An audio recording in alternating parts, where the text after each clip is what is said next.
Hello, my name is Emily Aprea, and this is my critical assignment for SPP410. My target population are university-aged female volleyball players. The big reason why I chose this demographic was because my own daughter will most likely be playing volleyball in a university, and I'm really hoping that if she is, I'll have the tools needed to hopefully help her not have an injury or to rehabilitate from the injury if she has one. She does tend to be a little bit accident prone. So another reason that draws people to volleyball is that it's a popular sport and it requires agility, strength, and coordination.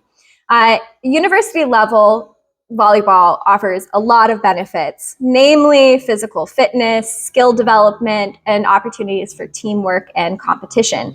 Another opportunity that university-aged volleyball really does provide are the chances to have a scholarship.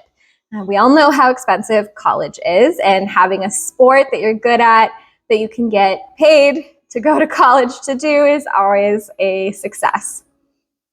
Some of the theories that we'll discuss for this target demographic are behavior change theory, self-efficacy theory, social cognitive theory, as well as cognitive behavioral theory. These explain how beliefs and behaviors can be changed in order to reduce the risk of sport-related injuries and also improve the daily practices of those athletes. We'll start with the theory of self-efficacy. This theory was created by Bandura, and it is applicable to health education in a lot of areas. They use it namely in smoking cessation, pain control, eating problems, cardiac rehabilitation, and most importantly for this discussion, adherence to regimens.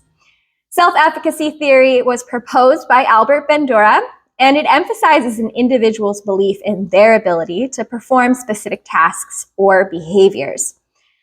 This theory for this target demographic will help develop confidence in not only their skills, but leads to an increased motivation and a reduced risk of injury, which is always necessary. This theory also fosters positive self-belief and allows coaches and sports psychologists to empower their athletes to take a proactive steps to prevent and even rehabilitate from injuries.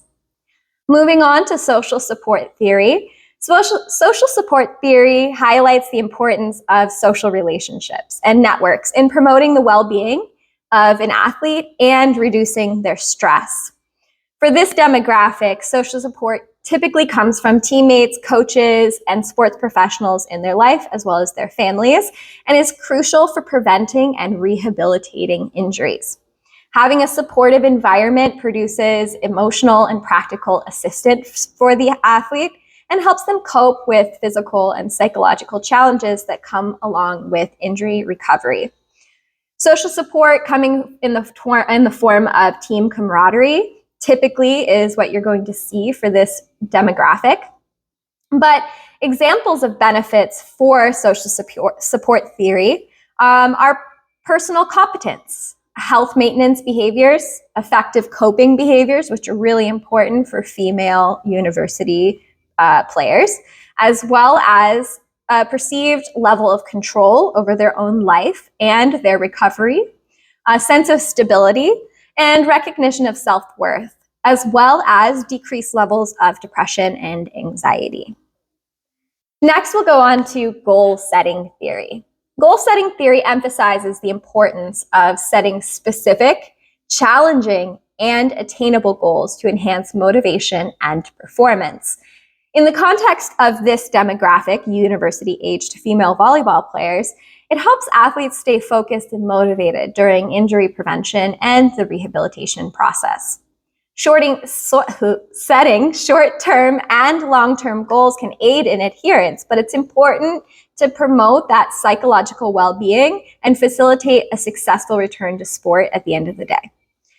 Goal-setting theory predicts higher performance comes from setting specific goals. Now, this is very important because if the goal is too easy, there's not going to be a good correlation with performance in the athlete's mind. It should be difficult rather than easy so that it can create that positive linear relationship between the goal and the performance of the athlete. Another important aspect of this theory is that the goal should be self-set. Now, this is a very important aspect because athletes are able to really adapt to their strategies when needed, and also it allows them to have more motivation and to recognize those goals and appreciate the goals a little better than if they're joint set or set by their coach or sports psychologist. These changes, when they're self-set, tend to be positive in health behavior changes, more so than a joint set goal. Importance of these theories in cognitive and psychological prevention of injuries as well as rehabilitation for them.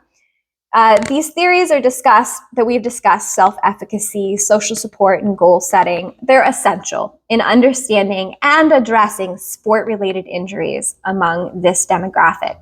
They provide a framework for coaches, sports psychologists, and medical professionals so that they can develop an effective prevention and rehabilitation program for the athlete. By integrating these theories into practice, athletes can experience improved adherence to sport injury management and enhanced psychological well-being throughout their recovery journey, which is very important because for an athlete, often their sense of self-worth is tied to their performance in these sports. Adherence to sport injury management.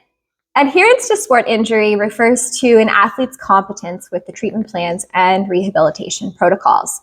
Cognitive and psychological factors play a significant role in determining an athlete's adherence to a specific sport management. Understanding these factors can help coaches and sports psychologists design interventions that enhance the athlete's compliance and optimize the recovery process. Adherence is dependent on the individual's personality, as well as how they feel about their sports psychologist or their coach or even their team. So there's a lot of individualistic aspects that come with sports injury rehabilitation and adherence to the program. Psychological factors to keep in mind are motivation, self-confidence, stress management. All of these greatly influence the rehabilitation process, especially for females in a university setting playing volleyball. In a team sport, it's important that these people have self-confidence and a motivation that doesn't just play along with their team. Addressing these psychological factors can help athletes maintain a positive mindset, help them cope with setbacks, which are bound to happen in any injury prevention program, and actively engage in their rehabilitation program. Integrating these psychological supports to injury prevention and rehabilitation can lead to improved outcomes, which is always necessary. And injury and performance fears, anxiety, as well as confidence are associated with rehabilitation outcomes. So it's important to include these psychological factors when creating a rehabilitation program. Communication is a huge aspect of sports rehabilitation and prevention. Effective communication is so vital in sport injury management as it ensures the athlete, coaches, and medical professionals are all on the same page. Having clear and timely communication helps the athletes understand their injury, their treatment options, and the plan for rehabilitation. Having these open lines of communication also facilitate the exchange of feedback and concerns, as well as progress updates between all who are involved in the rehabilitation process, from the athlete themselves to the coaches, to the medical professionals, to their sports psychologist. Some barriers to keep in mind: feelings of shame or guilt for not being able to participate in a team sport during rehabilitation. A lack of self-confidence, because as we talked about before, a lot of the times athletes will determine their self-confidence, their self-worth based on their performance within a team. That fear of failure also comes into play here. as well as a limited social support, since a lot of the times their friends and everyone that they communicate with is on the team. And if they're in rehabilitation, chances are they're not going to be seeing their teammates very often. If I were to choose a Bible verse as a mission statement, it would be Philippians 4:13, which says, "I can do all things through Christ who strengthens me." And the main goal behind that is to believe that we can do anything with the help of God. I have learned an awful lot from this class, just like the other 3 classes I've taken from you, Dr. G. One of the biggest things that I learned was about how important not only setting goals are, but about the difficulty of the goal.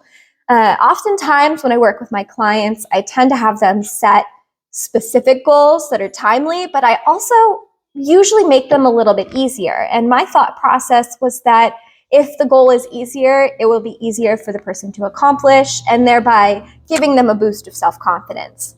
But in this class, I've learned it is important to have the task be difficult enough that it challenges the athlete, as well as allows them to feel comfortable and proud of themselves for accomplishing that goal. To summarize everything we talked about in this slideshow, we talked about the cognitive and psychological prevention and rehabilitation theories that are crucial in addressing sports-related injuries among university-aged female volleyball players. These theories can apply to most all of college-age sports professionals. By incorporating these self-efficacy theory, social support theory, and the goal-setting theory, coaches and sports professionals create a supportive environment that promotes the athlete's well-being and facilitates injury prevention as well as rehabilitation. Understanding these psychological factors and promoting effective communication further enhances the sport injury management process and leads to a successful recovery and return to sport, because at the end of the day, that is what the athlete is looking for. This slide, you'll see my references, and I just wanted to thank you again for a wonderful class.